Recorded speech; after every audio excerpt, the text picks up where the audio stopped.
我们来看以下说明的例子。你好好點樣如何學客家話，也係上實體口腔，將用動念學客話。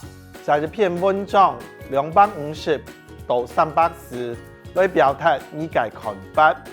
我們就從題目本身來分析，先找題目中的名詞和量詞。通常這些會是題目的範圍和限制，而決定你能不能寫到題幹的核心重點，往往是題目裡的動詞和形容詞。所以動念學客話這個題目，我們分析一下這句話裡面的名詞是客話，我們要確定內容的範圍就是客話，不能寫其他語言。再來是動詞學，所以文章重點會放在敘述你是怎麼學，或是根據說明，通過不同的方式來學，有什麼優點？依照你個人的經驗，你比較喜歡哪種學習的方式？如果你沒看懂題目，在文章中一直談學客語很重要，大家都來學習，傳承客家文化，那就有點偏題了。再來，必須快速的做全文的構思立意。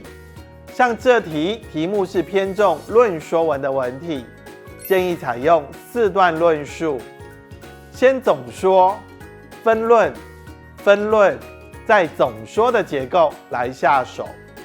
你可以這麼規劃：第一段，什麼情況下你需要學客語，也就是你學客語的背景。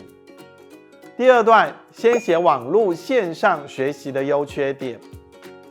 第三段，再寫實體課程的優缺點。第四段，最後總結，無論用哪種方式學客語，都要有認真的態度。我們直接來看範文。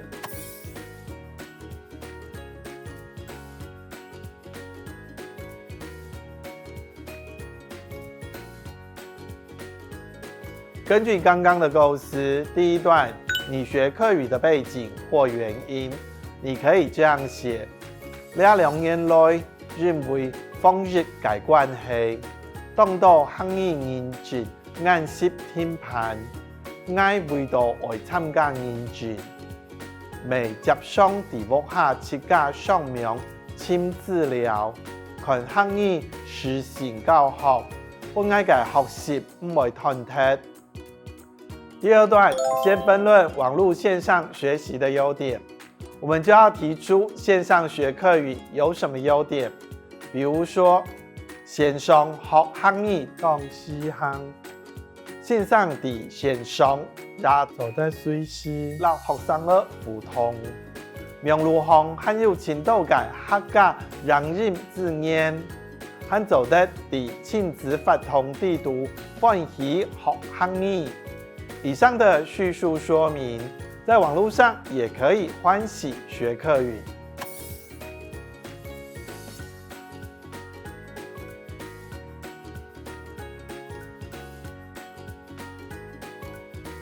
第三段，說完網絡上的學習，我們再分論上實體課程的優點。分論的意思就是要提出不同的觀點，比如實體課程做得到大家面對面討論問題，有講有笑，都到下唔會發音解釋，還做得感受線上熱情嘅親身之tou到面對讓嘅記憶都冇強容。而且在這段要表明自己更喜歡上實體課，呼應題目說明的要求。你好好點樣如何學客家話，也係上實體口腔。我們就寫我很係親好地學校老線上同學共下上課，打嘴鼓學習客話。第四段最後總結，無論用哪種方式學客語，都要有認真的態度。最後一段最重要的是能回扣主題，動念學客話。更加分的是，你可以引用客家的谚语“楼古应焉”、歇后语、四福法，所以我们可以这样写：客家楼古应焉讲，你有上天台，我有落地扫。中讲，天外日日扫，天外日日倒。唔管你选择用哪种方式来学客法，听出为什么？记得要在回扣主题豆年学客法，客法万水川。能这样写，就是一篇结构完整又能扣紧主题的好文章了。所以只要依照步骤来写作，是不是没有你想象中的困难呢？